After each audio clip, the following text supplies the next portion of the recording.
বাজনা নিয়ে ভিডিও দেওয়ার পরে অনেকে অনেক রকম মন্তব্য করেছে। কেউ বলেছে যে দব বাজানো জায়েজ আছে, কিন্তু এটা সেই দব না, কারণ এর গায়ে যে ঝুনঝুনি লাগানো আছে। তারে ভাই, এই বাজনা যদি চলে তে কান সাথে কি সমস্যা করলো? আচ্ছা, ধরে নিলাম এই কানসা বাদ, এই বাজনা,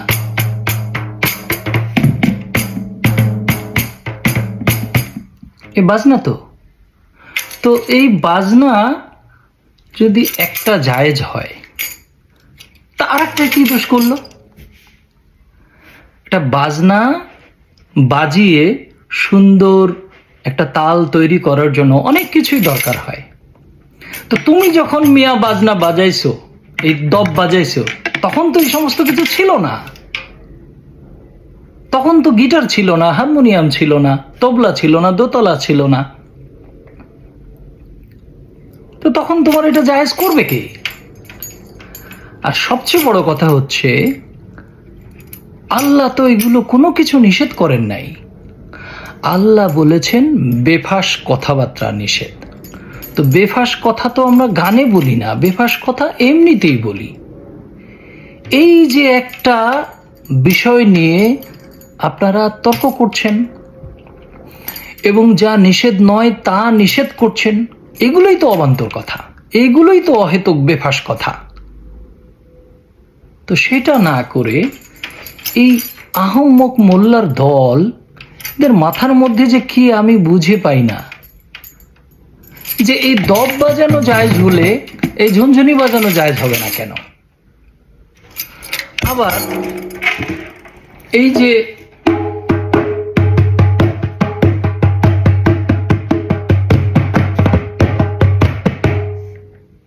একটা আফ্রিকান বাদ্য, এরকম অসংখ্য ধরনের বাদ্য আছে, আমি সবগুলোর নামও জানি না। এগুলো নিষেধ হবে কেন? এই যে একটা ঝুনঝুনি, এটা গানের তালে তালে বাজানো হয়, একটা ছন্দ আসে, তো এগুলো নিষেধ হবে কেন? বেহালা, তারপরে হচ্ছে কিবোর্ড, তারপরে হচ্ছে এই যে বর্তমানে খুব জনপ্রিয় ইউকুলেলে, কেন এগুলো নিষেধ হবে? মোদ্দা কথা হচ্ছে, আমাদের মাথার মধ্যে ঢুকিয়ে দেওয়া হয়েছে, এই কিছু বিশেষ ব্যবসায়ী মোল্লা তারা ঢুকিয়েছে যে গান বাজনা নিষেধ, গান বাজনা হারাম। কেন? সেখানে অশ্লীলতা হয়। তো অশ্লীলতা যেখানে হয় না, সেখানে তুমি সমস্ত গানকে নিষেধ করো কিভাবে?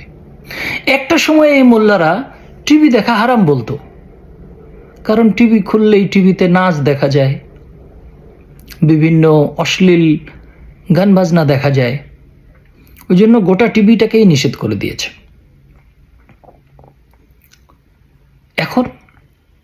এখন টিভি তো একটা অন্যতম মাধ্যম। টিভিতে আপনি খবর না দেখে পারেন না, টিভিতে আপনি হজ দেখতেছেন, আজান দেখতেছেন, নামাজ দেখতেছেন। তো টিভি তো নিষেধ নয়, নিষেধ হচ্ছে অশ্লীলতা। আপনার শরীরে যে অঙ্গ আছে, যে লিঙ্গ আছে, সেই লিঙ্গ দিয়ে তো আপনি অশ্লীল কাজও করেন, আবার ভালো কাজও করেন, অর্থাৎ বৈধভাবেও করেন, অবৈধভাবেও করেন। তো অবৈধভাবে যখন করেন, তখন কি আপনার গোটা শরীর নিষিদ্ধ হয়ে যায়, নাকি আপনার কুপ্রবৃত্তি নিষেধ? অন্তরের যে দূষিত কালি আছে, যে ব্যাধি আছে, সেই ব্যাধিকে সরাতে বলেছে, শরীরকে নয়। আপনার এই শরীরকে আপনার অন্যতম মাধ্যম হিসেবে কাজে লাগাতে হবে, কারণ এই শরীরই হচ্ছে আপনার নফসের ধারণকারী, নফসকে ধরে রাখে শরীর। এই শরীরই হচ্ছে নফসের কবর।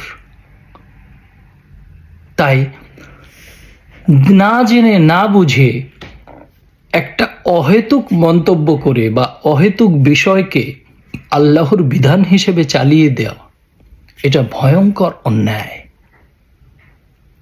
গান বাজনা নিষিদ্ধ নয়, নাচ নিষিদ্ধ নয়, অর্থাৎ যে বিষয়গুলোতে আপনার মন প্রশান্তি পায়, আনন্দ পায়, আনন্দে থাকে, সেই বিষয়গুলোই ইবাদত। আপনার গানের মাধ্যমে আপনি আপনার অন্তরকে পরিশুদ্ধ করতে পারেন।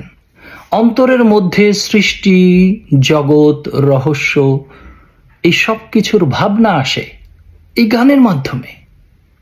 এবং গান এমনি গাইলে হয় না, যত তাল দিবেন, ছন্দ দিবেন, বিভিন্ন ইনস্ট্রুমেন্টের বাদ্য দিবেন, তখন সেটা আরও শ্রুতিমধুর হয়ে ওঠে।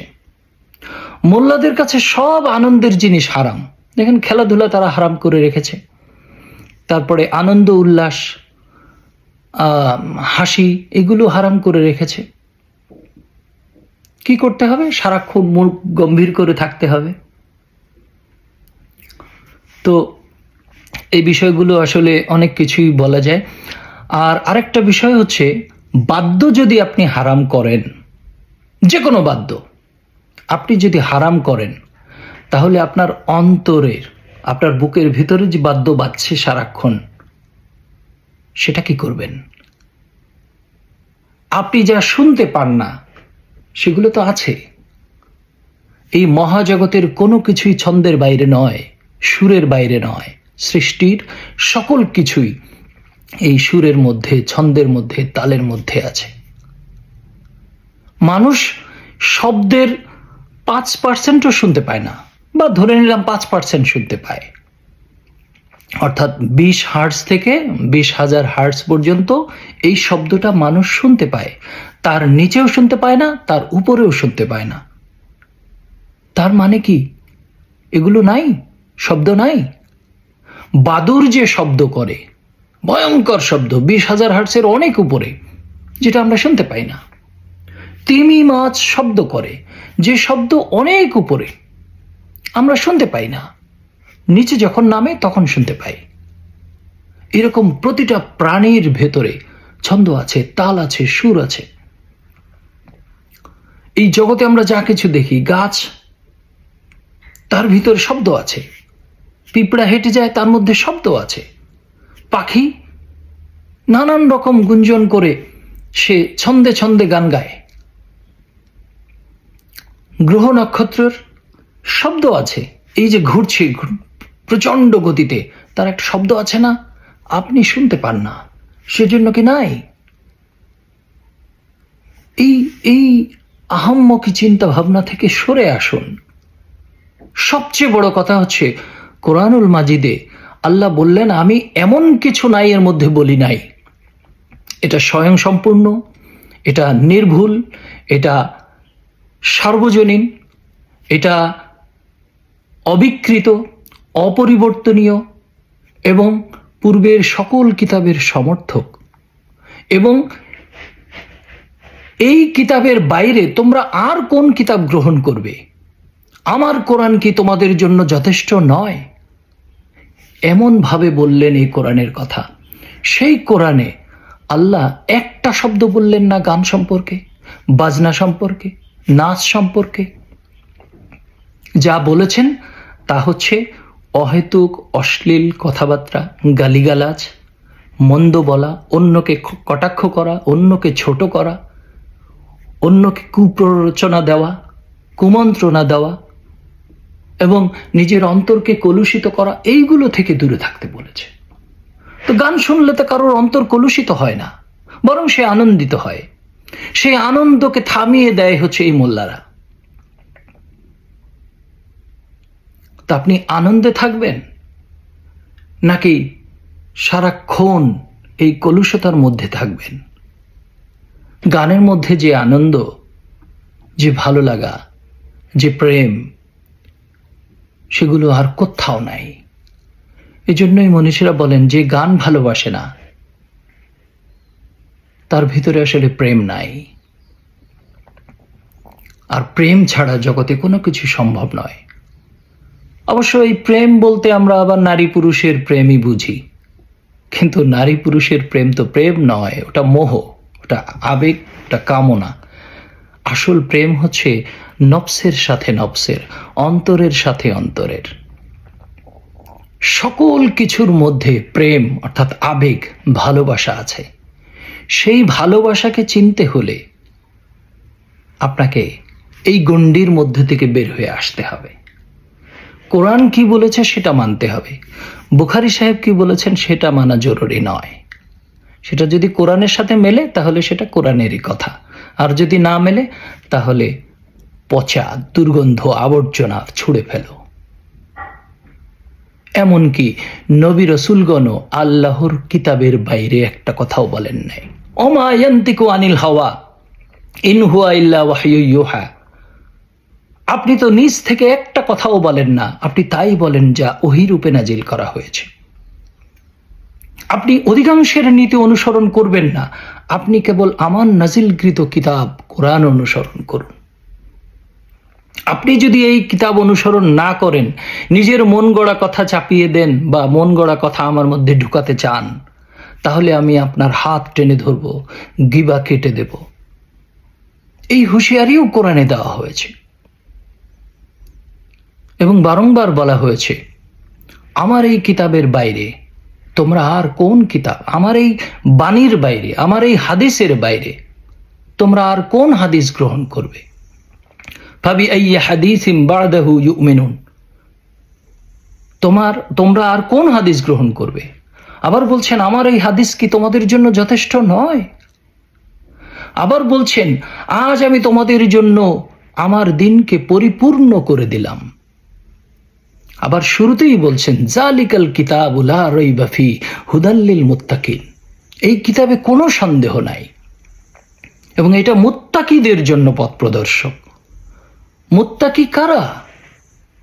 যারা এটাকে বোঝে, চিন্তা করে, গবেষণা করে, গভীরভাবে আল্লাহর আদেশ নিষেধের উপর নুজ্জ থাকে, মেনে চলে। আমরা এটার একটা সরল অর্থ করেছি। মুত্তাকি অর্থ হচ্ছে ভয় করা। আসলে ভয় করা না, মুত্তাকি অর্থ হচ্ছে যে নিজেকে পরিশুদ্ধ করে চলে, নিজেকে পবিত্র রাখে। তো এই এত কথা আল্লাহ কোরআনে বলেছেন যে কোরআন অবিকৃত, অপরিবর্তনীয়, নির্ভুল, সন্দেহাতীত, সকল কিছুর পুঙ্খানুপুঙ্খ ব্যাখ্যা করা, উদাহরণ সহ ব্যাখ্যা করা। সেই কোরআনে আল্লাহ দাড়ি রাখার কথা বললেন না, চুল রাখার কথা বললেন না, নাচ গান নিষেধ করলেন না, নামাজ পড়ার কথা বললেন না, তারপর হচ্ছে জানাজার নামাজ আমরা যে বানিয়েছি সেটার কথা বললেন না, কিভাবে কবর দিতে হবে সেটা বললেন না। তারপরও আল্লাহ বলছেন যে এই কোরআন পরিপূর্ণ, সব কিছু আছে। তো আপনি কিভাবে বলেন যে এগুলো নাই, এই জন্য আমার হাদিসের দিকে যেতে হবে, মানে অমুক মোল্লায় কি বলেছে সেটা মানতে হবে? আল্লাহ বলছেন সব আছে, তাহলে আমার একটু ঘেটে দেখতে হবে না যে কিভাবে এটা আছে? যেমন জানাজার কথা বলেন, জানাজার কথা তো নাই। কিভাবে কবর দেব সেটা তো নাই। কিভাবে কবর দিবেন সেটা থাকতে হবে কেন? সেটা থাকলেই তো সংকীর্ণ হয়ে গেল। কারণ আপনার দেশে আপনি কবর দেন মাটিতে, যে দেশে বরফ সে দেশে কবর দেয় কোথায়? বরফের মধ্যে। বরফের মধ্যে যদি কবর দেয় তাহলে তো কিছুদিন পর বরফ যদি গলে যায় তাহলে তো সেই লাশ আবার বের হয়ে আসবে। মহাকাশে যারা যায় তারা মারা গেলে কিভাবে সেখানে কবর দিবে? কিংবা সমুদ্রের মধ্যে যারা মারা যায় তাদেরকে পানিতে ভাসিয়ে দিবে।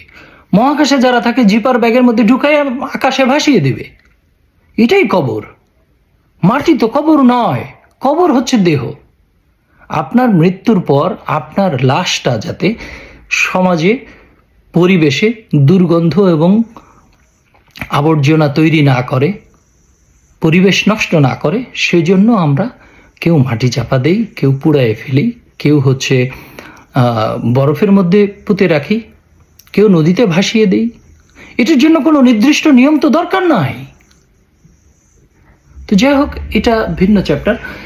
এইরকমই প্রত্যেকটা বিষয় আমরা আসলে না বুঝে চাপিয়ে দেই যে এই বাদ্য বাজানো যাবে, এই ঝুনঝুনি বাজানো যাবে না। আশ্চর্য ব্যাপার। না, আপনি মুরগি খাবেন, মুরগির ঝোল খাবেন না। যাই হোক, এই আহম্মকির এই কথাগুলো শুনলে আসলে মানে এদেরকে বোঝানো যাবে না, কিন্তু যারা বুঝার তারা ঠিকই বুঝবেন। আনন্দে থাকুন, ভালো থাকুন, সুস্থ থাকুন, গানকে ভালোবাসুন, গানের কথাকে ভালোবাসুন, যেগুলো অশ্লীল অশ্রাব্য সেগুলো দূরে রাখুন। আনন্দে যদি আপনার শরীর দুলে উঠে নেচে উঠে, নাচুন, অন্তর পরিশুদ্ধ করুন। ঘুষ খাওয়ার চেয়ে তো নাচা ভালো, পরকিয়া করার চেয়ে তো গান গাওয়া ভালো, অন্যের সম্পদ দখল করার চেয়ে তো নাচানাচি করা ভালো। তো ঘুষ খাওয়া হারাম সেটা কেউ বলে না, সেটা নিয়ে কেউ কোনো উচ্চবাচ্য নাই, গান গাইলে সব অশুদ্ধ। যাই হোক, ভালো থাকবেন সবাই, ধন্যবাদ।